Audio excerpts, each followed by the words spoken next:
everybody, it's your boy, O'Shea Dick Jackson, back at it again with another episode of The Celebrity Junk. Dima, come on music! Imagine you were on a website like Airbnb, and I'm pretty sure most of us have done something like this. You go to Airbnb and you're looking for a place to stay or looking for a place to rent. And you're there and you're like, ooh, this looks nice. The pictures look nice. The pictures are fly. And you're like, okay, I'm going to pay my money and live here for a month or two. You get in there and you're like, stop the show.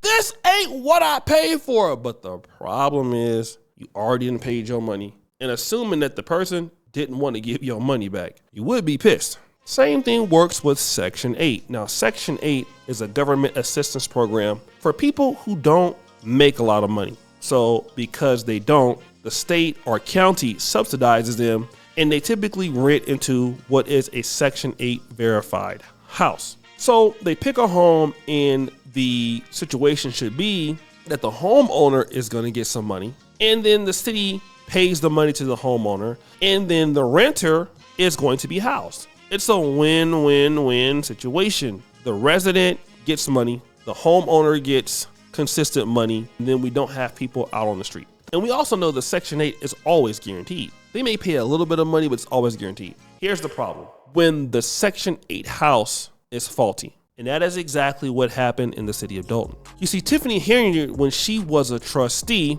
was already corrupt as hell. She was a slum landlord. And it got so bad, it made it to the Chicago-based news when she was a trustee. And some of the corrupt practices that she does now, she was doing in 2019. Let's check out that clip. Mold, water leaks. Nearly 3 months ago, we first exposed serious problems in a South suburban rental home owned by a Dolton Village trustee. Since then, the renter says it's only gotten worse. CBS 2 political investigator Dana Kozloff has also learned that trustee is pocketing tens of thousands of your tax dollars for a house that's now unlivable. You need to get your clothes out for school. Jacqueline Smith and her 2 children called this hotel room home for almost a month. Ever since the Dolton house they were renting from Village trustee Tiffany Henyard was slapped with this. A big red sign that I cannot live there because it's unlivable. Unlivable mostly because of mold. All mold. Even growing on the bottom of the shoes is mold. Mold that Smith's landlord, Trustee Henyard, pledged to immediately clean up after we first reported on the problem in August. And that's where it started. Smith says workers came and painted. The house even passed a village inspection. Issues abated, notes Inspector Brian Thigpen in this September report, except they weren't. It's horrible. Enter activist David Lowry, who called Dolton directly. Suddenly, the house deemed livable on September 3rd became unfit for occupancy on October 15th. Lowry's theory? The trustee used her power and influence. We caught up with Henyard before last week's board meeting. I want to talk to you about that house on Dearborn. Can we do that? My attorney's right here, so if you got any questions, I have legal counsel.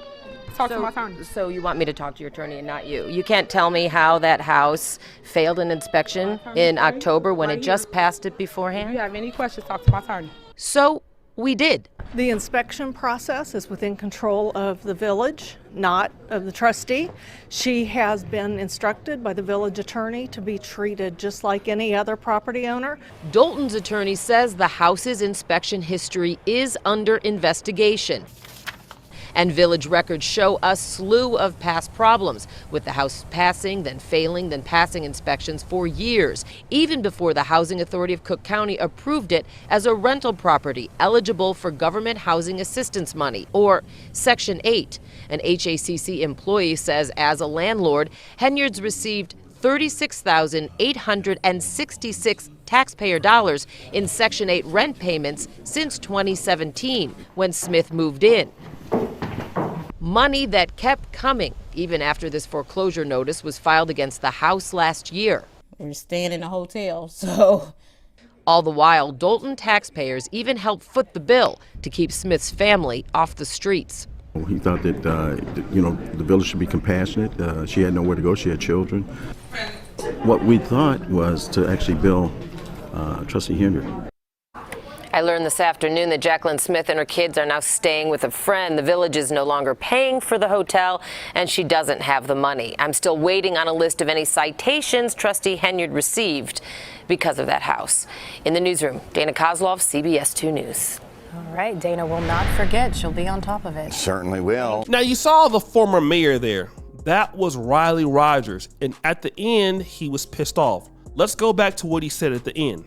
You know, the village should be compassionate. She had nowhere to go. She had children. What we thought was to actually bill Trustee Henyard. What he said at the end was the city of Dolton should have billed Tiffany Henyard. Now, they paid her $36,000 even though the home was foreclosed and she was being corrupt, getting the house out of all kind of statuses.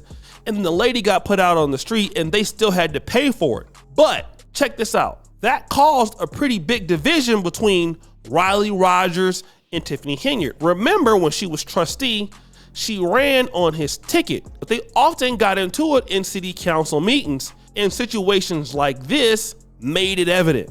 That's all you want. Right. Cut yourself. Right. Can we pass on this? Sure we can. No, I'm not saying. Yeah. You would be quiet and listen to what I'm saying. You would have heard my statement that I just said. We're going to ask for a motion.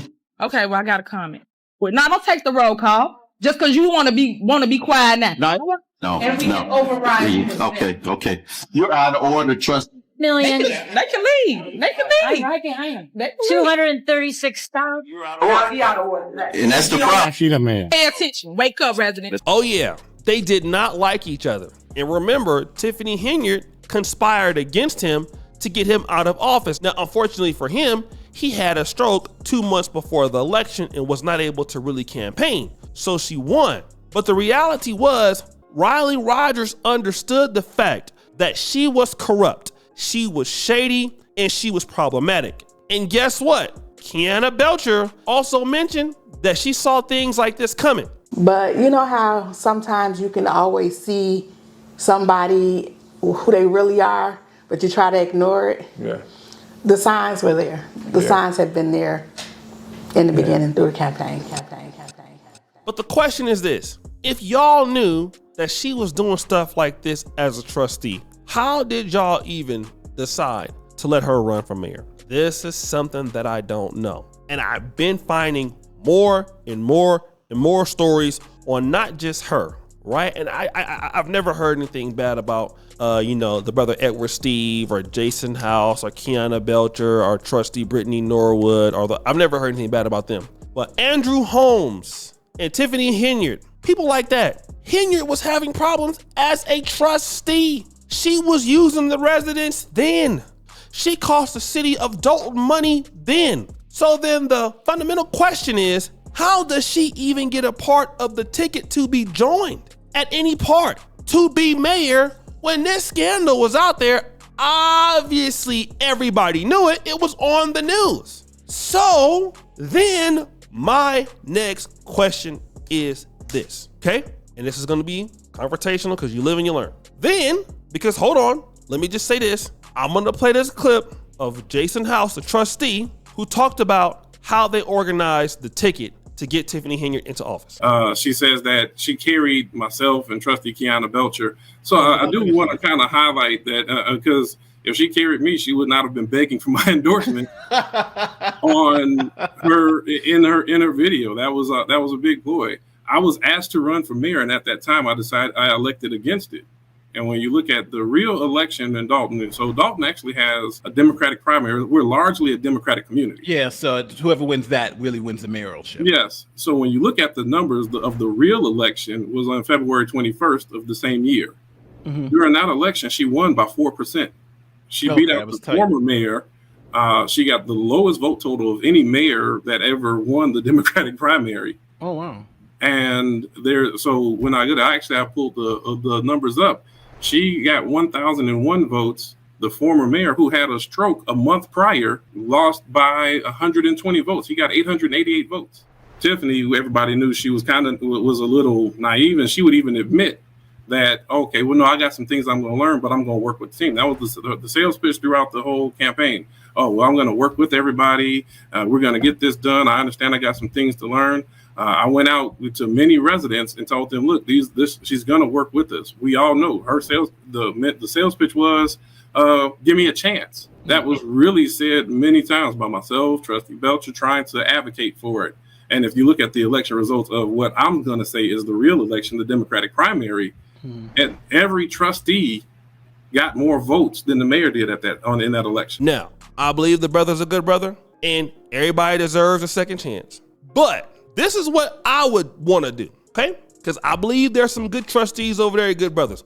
If that ever were to happen again, they need to get rid of all of y'all. All of y'all. I don't care how long. Listen, the more I look in the city of Dolton, Tiffany Henyard is a problem, but it's not just her. It's the whole entire city. It has been for years. The water bill problem, it's just, listen, that city has a problem for the last 20 years. It's always something, okay? People that bring her there gotta be responsible to a certain degree, and who's to say that they're not gonna make a mistake like that again?